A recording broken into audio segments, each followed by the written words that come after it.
sonn nañu sonn nañu sonn nañu sonn nañu Kontara Kontara Kontara Kontara sonn nañu. salaamaaleykum maa ngi nuyu ku si nekk turam ak santam di wax ni tey dañ fi daje man la Sama Ndiaye nekk di liggéey FERA nekk superviseur donc tey suñu situation dafa xaw critique ndax dañu toll si nekk FERA jot ñu suñu contrat nekk 5 mois sans salaire lu war a ñu ne 5 mois sans salaire moom moo signé convention le 2 janvier bu ko signé état continuité de moo tax moom lu mu fi fekk moo tax ñu ne 5 mois sans salaire c'est vrai ba mu ñëwee def 2 mois 3 mois la fi def mais moom moo signé convention bi ba mu signé convention booba léegi dictateur la ñu bëggee ni ñoo bëgg ñoo sonn bëgg ñoo noot parce que moom dama ko interprété dafa cuune xamul dara Guédiawaye ñun ñoo tooñ suñu bopp kii xamul dara xamul ku gën a nul maire bu gën a nul département Sénégal c'est Ahmed Aïdara il ne sait rien te tey bu naan moom doon def émission tës dimbali nit ñi kii intérêt boppam la doon seet kii lu muy wax gëmu si dara bu taxee tey loo xamante li gën a yomb si jox niñ seen contrat munu ko nga xam ne kii il n'est pas social te ñun Guédiawaye leen dëkk ay doomu Guédiawaye lañu ay borom kër ñoo fi nekk ñii toog nañ 5 mois fay ñu seen location génn leen seen kër am ñoo xam ne 3 mois 5 mois génn leen seen kër UC génn leen seen kër ñi fayatoon seen doom jàngatuñu te fu mu nekk nii ñëpp ay responsable lañu ñëpp xam nañ dëkk bi dafa metti te ñoo ngi interpellé président de la république na ñoo xool situation fu mu toll ba mu ne dem leen liggéey ñoo jënd seen bopp bale moom moo wax ak ñun contrat moral mooy dem leen liggéey ñu xëy dugg dem liggéey loolu mooy contrat moral mu ne ñëpp nañ liggéey dàqul kenn mais tey yëpp moo ngi naan dafa ñuy gën a dàq ñu jëlee ñu FERA pexe boobu lay wut te xam na ni moom munu ko suñu wërsëg jeexul FERA na gëm yàlla lu ñu wax mooy nañ jox suñu contrat ñu mën a fayee ko fii avant tabaski incha allah merci beaucoup. asalaamaaleykum waa àddina ndax li may kalaamee waa àddina laa koy kalaameel ñun Guédiawaye sonn nañu tàyyi nañu fii la ñu am maire bees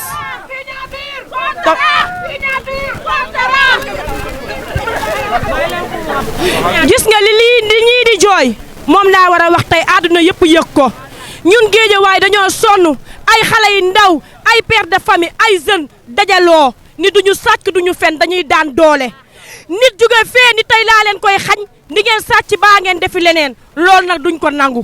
ñun nag kon ko moom nee na lépp lu muy def far force la koy defee dañ koy wax mu signéel ñu suñuy contrat ne ko signé ci far force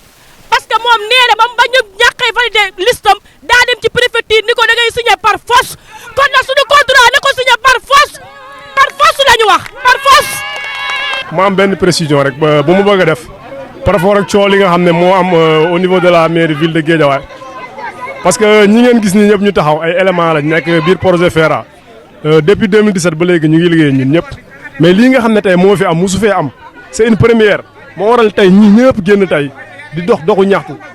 parce que monsieur le maire Ahmed Aïdara moom bi mu convoqué ñi premier jour daf ñu ne carrément bu subaa wàcc leen ci terrain bi ngeen liggéey ah parce que boobu boo xoolee ñun amuñu woon matériel suñu matériel yi déjà dafa yàqu woon ñu ne ko ñun est-ce que duñu xaar mu ne non dama bëgg à partir de demain ngeen xëy yéen ñëpp ngeen liggéey ñu ne ko amul problème ñun ñu boole lu ñu neex ak lu ñu naqari ba éléments yi jël seen xaalis jënd ay bale pour rek liggéey léegi ñu def loolu yëpp ñu ne ñu fekk ay quelques fan di ngeen wàcc signé seen contrat mais à notre grande surprise maanaam toog nañ tey mooy 2 mois ngi yoo xam ne ni maanaam depuis boobu ba léegi mënuñu fexe ba signé suñu contrat loolu waral tey ñu ne dañuy wàcc fii parce que lii musul am monsieur le maire Alioune Sall bi mu fii nekk tey lii yëpp daaw fi am moom da nga daan ñëw nga signé sa contrat tey bu subaa ñu jox la ko nga dem au niveau de la domaine nga enregistré ko nga dem fayee ko parce que ñun période bi boo xoolee tabaski mu ngi waaj a jot 1 mois moo des ci tabaski heure bi daan na fekk non seulement di nga fayee ko sa salaire benn ñaar aussi di nga am maanaam yow doo am benn problème xam nga loolu daal moo sabab coole boo gisee ñun ñëpp ñu daje fi tey pour jël suñu contrat loolu kese la mais neewuñu fi pour def projet Ahmed Aïdara wala pour def dara parce que maanaam politique gu ñu ko en fait pour mu leer parce que daa am ñoo xam ne ñoom ay mal intentionné lañ du moins parce que ñoom tey maanaam ñoom dañuy diviser pour mieux régner moo tax tey ñoom ñu dem naan ay ñii dañuy xeex maire xam nga pour am dara te affaire yi demeewul noonu ñun suñu contrat lañ bëgg mu jox ñu loolu kese buñ ko joxee coow lépp fii dara dootu fi amati waaw ba pare aussi moom daf ñu ne woon ni moom bu faloo moom maanaam biñ toogee daf ñu ne woon ni tey doomu Géejawaay képp kuy doomu Géejawaay te nga am 1 million ci sa salaire mu nekk loo xam ne boo ko jotee du gaañ waa Géejawaay moom da koy bàyyi ak yow mais ñun dañoo dem ba ci biir gis ñuy def ay changements yoo xam ne ci biir projet FERA yoo xam ne c'était des ay changements yu inattendus xalaatuñu ko woon tey coordonnateur bi dañ koy wàcce def ko élément de surface ah secrétaire général ak superviseur yi ñoom ñëpp ñu ne dañ leen di wàcce mais loolu pour lan parce que moom moo ñu ko waxoon moom dafa ñu doon carrément man laaluma kenn da ngeen di xëy dem liggéey ñun ñëpp ñu apprécier loolu wax dëgg yàlla ñëpp ànd ci kontaan ci xam nga mu nekk wax ju noble mais entre temps xamuñu lan exactement lan moo fi changé ba maanaam loolu yëpp amatul loolu moo ñu jaaxal ba pare aussi suñu contrat depuis loolu ba léegi ñun ñu ngi ciy daw mënuñu fexe ba wax ñu lu leer ah te tey ji maanaam lii nii avant ñu ko def tëbuñu tëb rek def ko parce que ñun dañoo yaru ay responsable la ñun ñu fi nekk ñëpp wax dëgg yàlla dem nañ ci ñi ñu war a waxal ñëpp wax nañ ak ñoom mais teguñu dara lu leer suñu loolu waral lii tey. ñu ngi nuyu mbokk internet yëpp di wax rek ci turu projet FERA man maa ngi tudd Mademba Diallo nekk secrétaire général projet bi di wax ne dañ fi dajewaat tey di poursuivre suñu plan d'action bi nga xamante ne ni moom la ñu commencé depuis lundi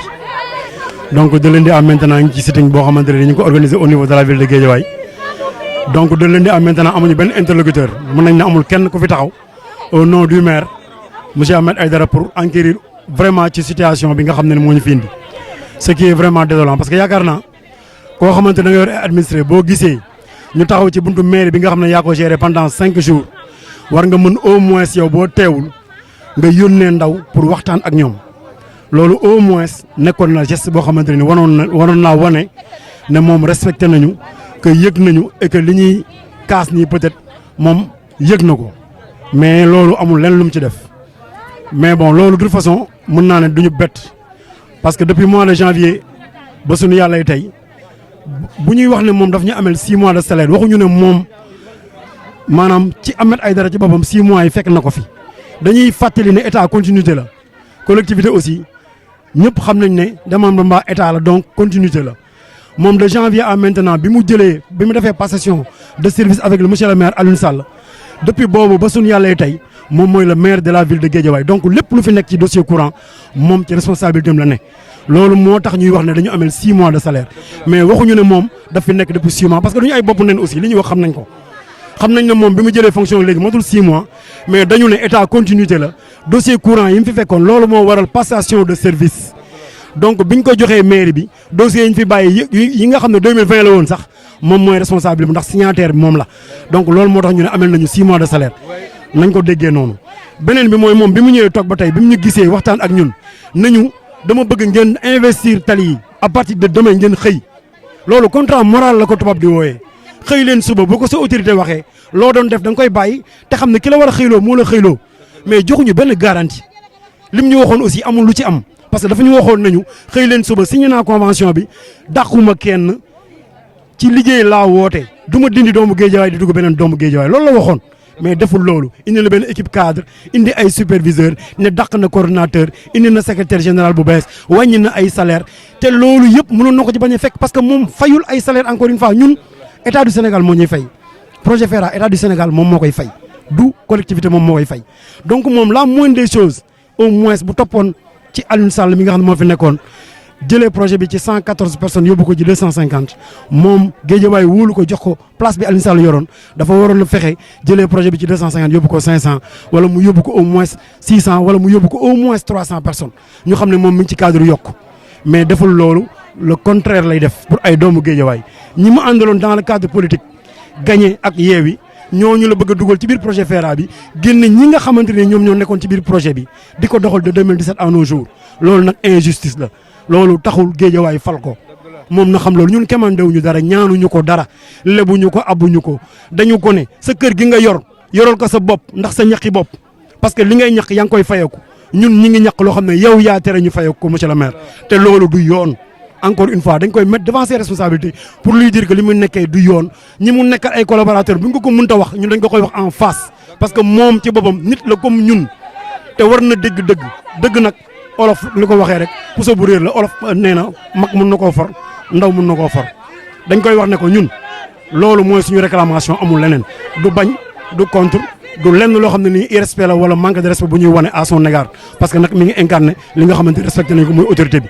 mais li mu waxoon defu ko na respecté engagement loolu la ñu waxoon loolu la ñu bëggoon jàllale ñu ngi sant ñëpp di gërëm ñëpp di ñaanal ñëpp taw